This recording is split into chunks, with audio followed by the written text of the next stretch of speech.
There has been some excitement in the health freedom community recently, with claims that President Trump and RFK Jr. are cracking down on Big Pharma. There are many products the Tand 2 could have gone after, but somewhat unexpectedly, they called out Tylenol and suggested it was linked to the autism crisis. Parts of the medical industry were outraged that such a widely used medication was being targeted this way. However, what is really going on with this latest development? And has something been covered up? When you keep your eye on the ball, you'll see that the beneficiaries of the COVID scam are planning to continue the ruse for as long as they can.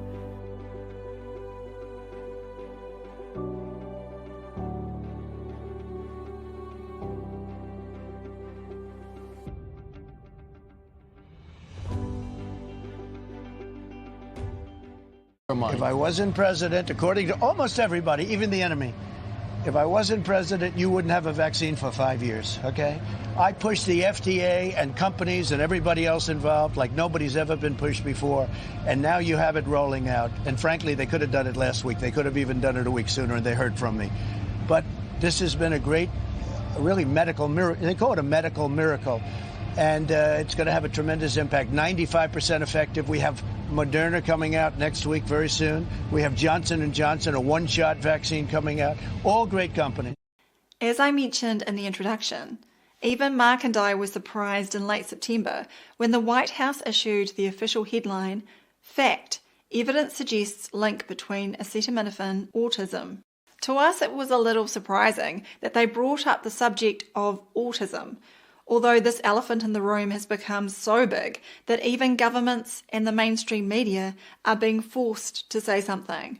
While claimed epidemics such as COVID-19 are an impossibility in the natural world, autism, or at least the spectrum of neuropsychological problems, is a real epidemic, and in recent decades the rates have gone from insignificance into an exponential societal problem.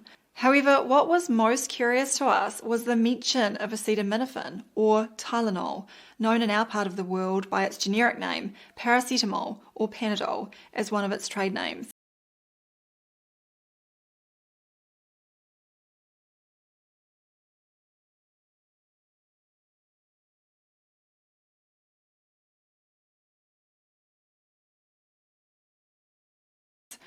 Before we discuss why this surprised us, let's first provide an outline of this pharmaceutical. Acetaminophen is one of the most utilised drugs in the world, and despite also being one of the cheapest, it still has a global market of around $11 billion.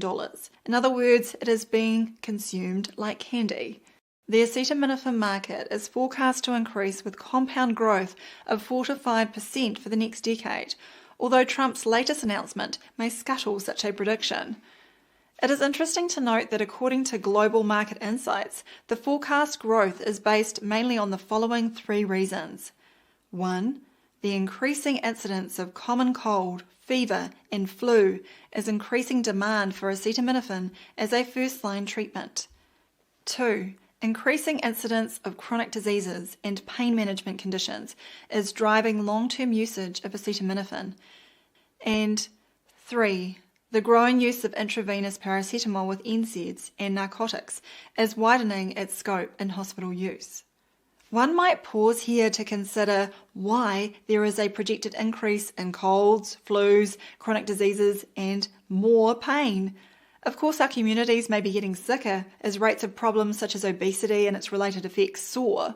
However, it was also interesting to note Global Market Insights state that the COVID-19 pandemic caused a huge rise in demand for pain and fever-reducing drugs, with acetaminophen being the first choice because of its safety profile and universal availability. This demand caused some local shortages, and manufacturers had to step up production and optimize supply efficiency.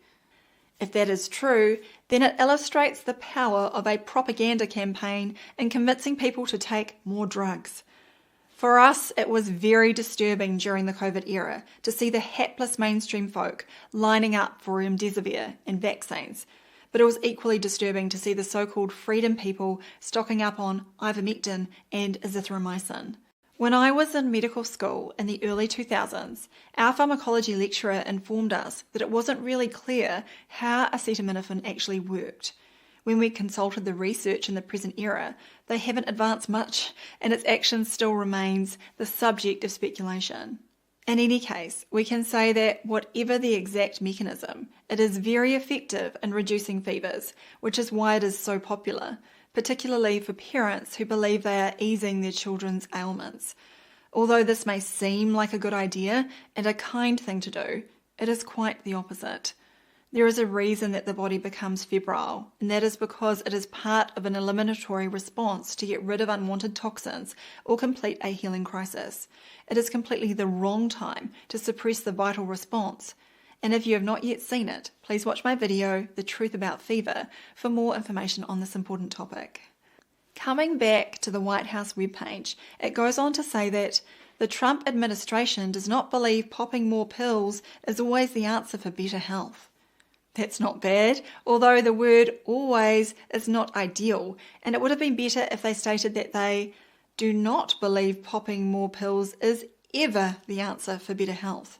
The next sentence states that there is mounting evidence finding a connection between acetaminophen use during pregnancy and autism, and that's why the administration is courageously issuing this new health guidance.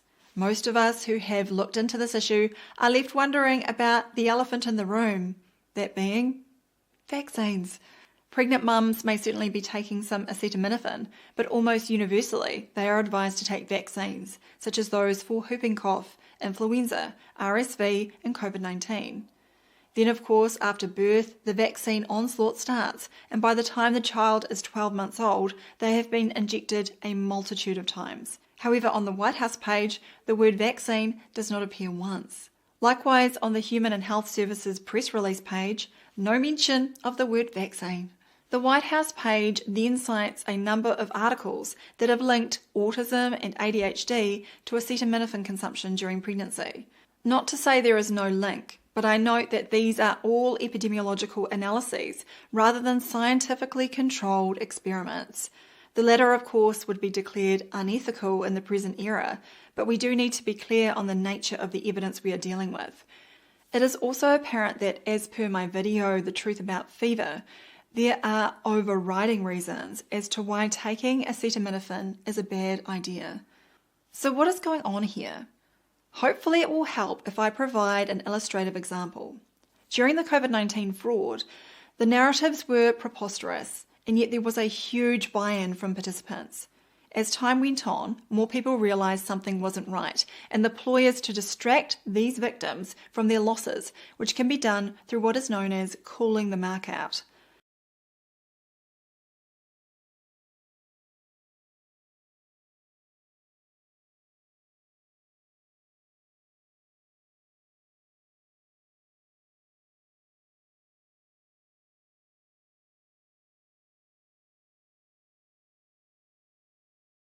When the mark or the victim senses that they have been conned, they may be inclined to squawk or complain about their unfair treatment.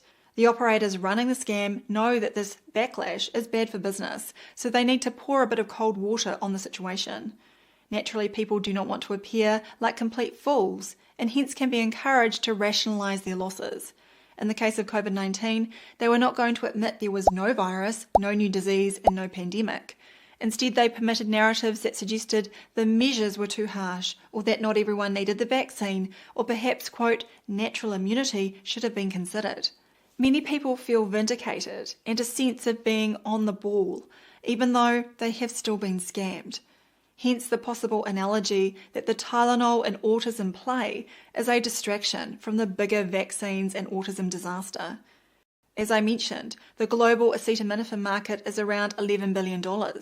This is dwarfed by the $80 to $90 billion global vaccine market that is forecast to almost double in the next decade. In the COVID era, we saw the biggest selling pharmaceutical in history, with Pfizer reporting a record $36.8 billion in 2021 sales, just on the back of its COVID-19 injection. Those of you that have been following our work for some time may remember the 2007 publication by PricewaterhouseCoopers titled Pharma 2020, The Vision, Which Path Will You Take?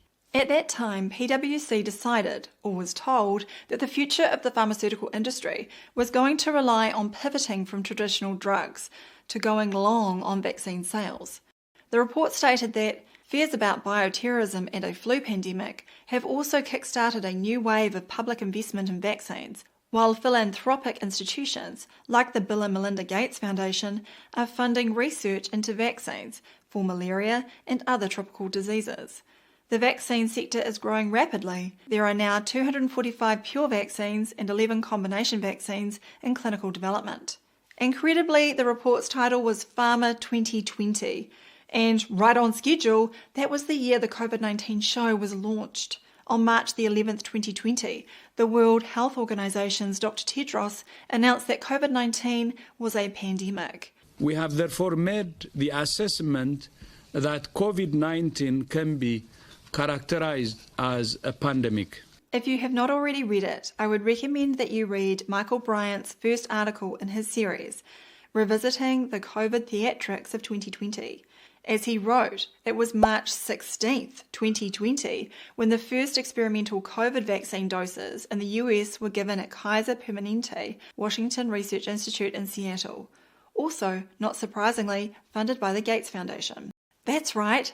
A mere 5 days after the declaration of the, quote, pandemic, and the Associated Press were on hand to observe the first ever coronavirus vaccine administered to a human. Amongst the fanfare, it was stated that this vaccine candidate, codenamed mRNA-1273, was developed by the NIH and Massachusetts-based biotechnology company Moderna Inc. There's no chance participants could get infected from the shots because they don't contain the coronavirus itself.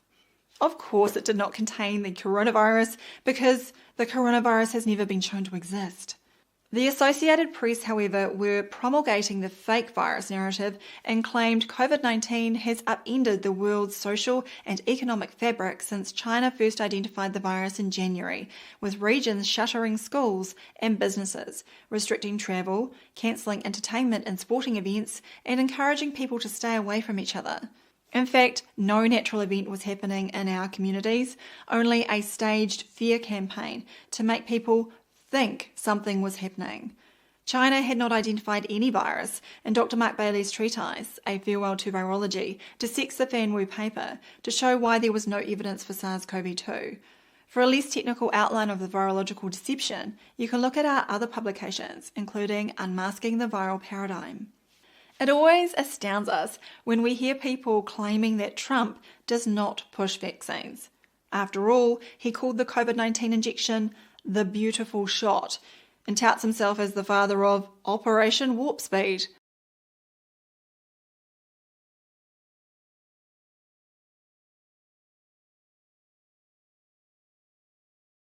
Not only was Trump promoting the COVID shots, he has also promulgated complete nonsense about vaccines in general and continues to do so to this day. I think we have to be very careful. Look, you have some vaccines that are so amazing. The polio vaccine, I happen to think, is amazing. A lot of people think that COVID is amazing. You know, there are many people that believe strongly in that. But you have some vaccines that are so incredible. And I think you have to be very careful when you say that some people don't have to be vaccinated. It's a very, it's a very tough position. So I'd give you an answer. I'll give you a feeling. But just initially, I heard about it yesterday, and it's a tough stance. Look, you have vaccines that work. They just pure and simple work. They're not controversial at all. And I think those vaccines should be used. Otherwise, some people are going to catch it, and they endanger other people. And when you don't have controversy at all, I think people should take it. In our estimation, this latest Tylenol gambit by the Trump administration is all about distracting from the main issue. That is, the filthy and pseudoscientific practice of vaccination employed to sustain the medico-pharmaceutical establishment and their friends. The current clown show involves RFK Jr. and the government panel allowing the corporate media to claim that he is a leading anti-vaxxer. The reality is that despite Trump and RFK Jr. making a few squeaks here and there about some issues with vaccines, the show must go on. On their watch, billions of dollars more are going to continue to flow to Big Pharma and friends as the hapless taxpayers are fleeced and poisoned once again. Pfizer is right at the top, it's there. Eli Lilly has been fantastic also, your friend, my friend. And they're all coming in over the next week. We're making deals with all of them. I'll briefly discuss the other recent declaration from the administration that President Trump, Secretary Kennedy, announced bold actions to tackle autism epidemic. The press release stated that Medicaid programs will be able to cover leucovorin for the indication of autism spectrum disorder in partnership with the Centers for Medicare and Medicaid Services. It was also announced that the National Institutes of Health will launch, quote, confirmatory trials involving the medication. Leucovorin is folinic acid, and one of its uses is to reduce the effects of highly toxic pharmaceuticals, such as methotrexate. This is certainly not going to address the widespread autism problem, unless you believe that the poor health in so many children is due to a folinic acid deficiency. We can agree that cutting down on Tylenol is a reasonable suggestion. In fact, it's a good idea to avoid it altogether. However, best health requires more, and for most of us, it involves avoiding all of the other drugs as well. And there is no point tiptoeing around vaccines. Anyone who is serious about this matter should call them out for what they are, one of the greatest frauds of all time. If you are still not sure why, you might want to stop watching Hollywood and the politicians and instead start checking out all of the free health resources at drsambailey.com. If you enjoyed this video, please visit supportdrsam.com.